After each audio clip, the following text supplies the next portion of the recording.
Salut à tous, on se retrouve aujourd'hui pour parler du Paris Saint-Germain ce lundi 21 juillet et on commence tout d'abord avec la reprise parce que le groupe U19 a repris l'entraînement au campus PSG. Donc les jeunes parisiens ont d'abord passé une série de tests physiques avant de retrouver le chemin des terrains. Donc c'était ce vendredi là, ce week-end, donc il y a eu entraînement bien sûr samedi et dimanche hier. À noter là c'est la reprise bien sûr pour les jeunes, mais concernant le groupe pro, ça sera dans 2 semaines jour pour jour. On est le 21 et le 4 août, donc lundi 4 août, donc dans 2 semaines, 14 jours là. Ça sera le grand retour bien sûr pour préparer la nouvelle saison avec déjà une rencontre 9 jours après contre Tottenham. N'oubliez pas le 13 août prochain. Et concernant le groupe Espoir, à noter que Ilyes Ousni est de retour après son prêt au Havre, a été inscrit dans le groupe Espoir du PSG. Donc il était bien présent vendredi bien sûr pour la reprise de l'entraînement des jeunes parisiens. On continue cette fois-ci avec un départ officiel. On a beaucoup parlé ces derniers jours et c'est fait les gars officiels. Gabriel Moscardo est prêté à Braga par le Paris Saint-Germain. On espère que cette fois-ci ça sera une réussite son prêt. Saison dernière, il a été prêté à Reims, ça a été un flop. Pourquoi? Parce que Paris l'a prêté à Reims pour qu'il ait du temps de jeu, il a pratiquement pas joué. Donc autant rester à Paris, c'est pour pas jouer. En plus, on pense qu'il a peut-être même plus joué à Paris la saison dernière qu'à Reims où il était tout le temps sur le banc. Donc là, cette fois-ci, il est de nouveau prêté au Portugal du côté de Braga. N'oubliez pas que Paris et Braga, ils ont été achetés par QSI. QSI a également l'équipe de Braga. On pense que voilà, QSI, les dirigeants ont dit voilà, il faut quand même le faire jouer bien sûr Moscardo, donc on suivra bien sûr ses performances du côté de l'équipe portugaise. On continue aussi avec d'autres départs, donc Moscardo c'est fait, bonne chance à lui. Confirmation concernant Milan Skriniar et Marco Asensio, donc voilà, accord PSG Fenerbahçe pour les deux joueurs. Il reste quelques détails à régler pour le Slovaque, un accord total pour l'Espagnol, donc les deux devraient partir bien sûr. Donc l'un normalement c'est 15 millions d'euros et l'autre 10 millions d'euros.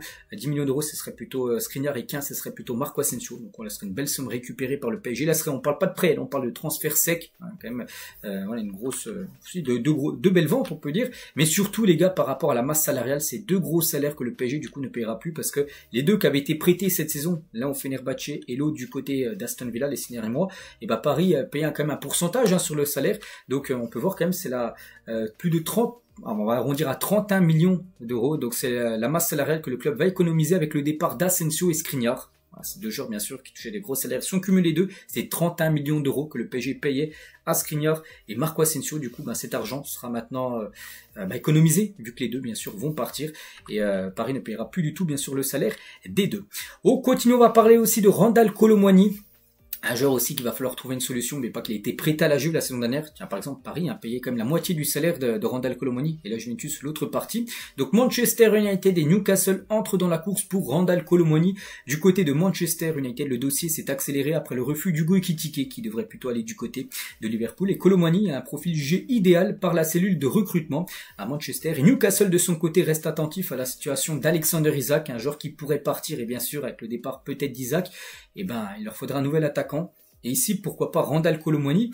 Donc les Magpies ont pris des contacts autour de Randal Kolo Muani, convaincus que son profil complet et ferait de lui une pièce maîtresse du projet. Donc voilà, ça peut être Manchester, ça peut être aussi Newcastle, ça peut être de nouveau la Juventus Turin, qui peut peut-être le conserver. Voilà, le PSG, n'oubliez pas, chercherait bien sûr Sven Van Seck. N'oubliez pas, il a été jeté 95, donc Paris aimerait essayer de récupérer 45 voire 50. 50 serait très bien. Bon, de toute façon, Paris perdra beaucoup d'argent. Ou sinon un prêt avec une option d'achat obligatoire, c'est-à-dire que l'équipe qui accueillerait bien sûr Randal Kolo Muani serait obligé de l'acheter dans un an. Voilà en gros ce que veut le PSG. Ils veulent pas en gros de le prêter simplement comme ça sans option d'achat.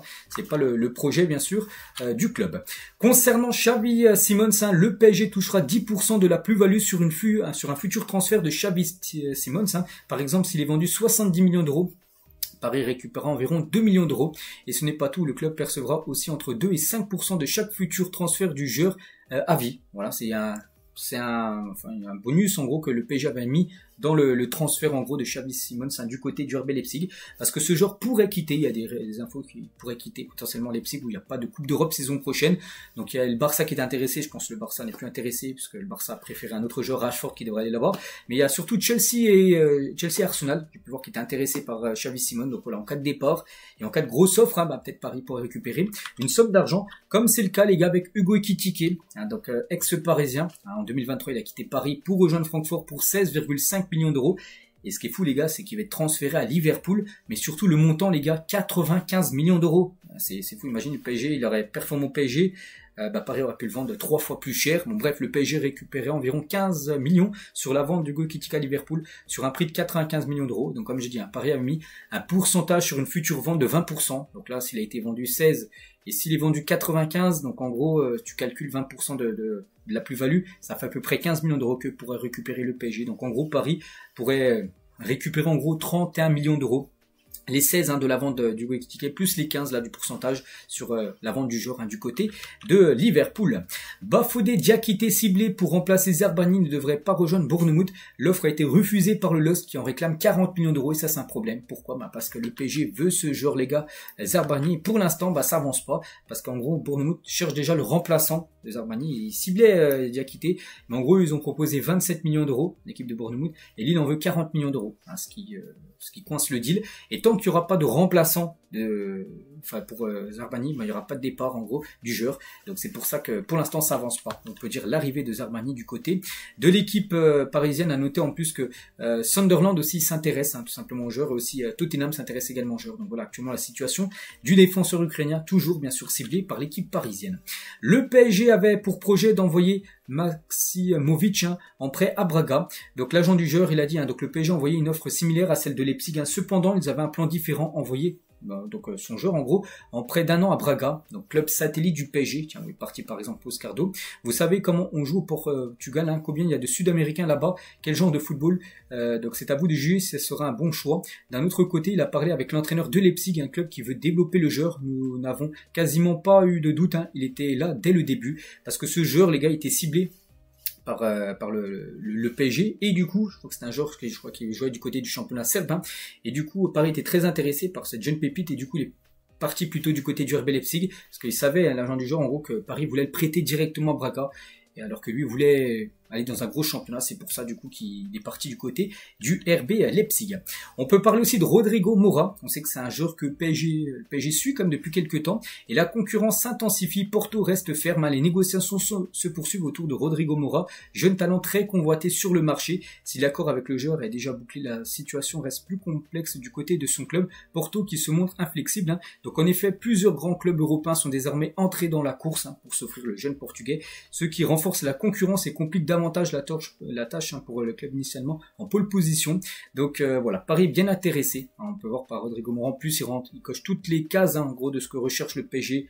De jeunes talents, un jeune joueur, je crois qu'il a 18 ou 19 ans, donc il est tout jeune, un joueur en plus portugais, on sait que Paris avec les Portugais ça marche plutôt bien, il y en a déjà pas mal dans l'effectif, donc voilà, ce sera un joueur parfait. Donc, pour l'instant les gars, il y a bien sûr Paris dans le dossier, mais il y a aussi d'autres clubs également intéressés par le jeune Rodrigo Moura. Top 5 des joueurs ayant créé le plus d'occasions nettes, donc dans le Big 5 en 2024-2025, on peut voir un Parisien, et c'est Canguigny, même s'il a très peu joué par rapport aux minutes jouées, donc c'est 0,86 occasion créée par 90 minutes jouées. Il est classé 5e, le sud-coréen.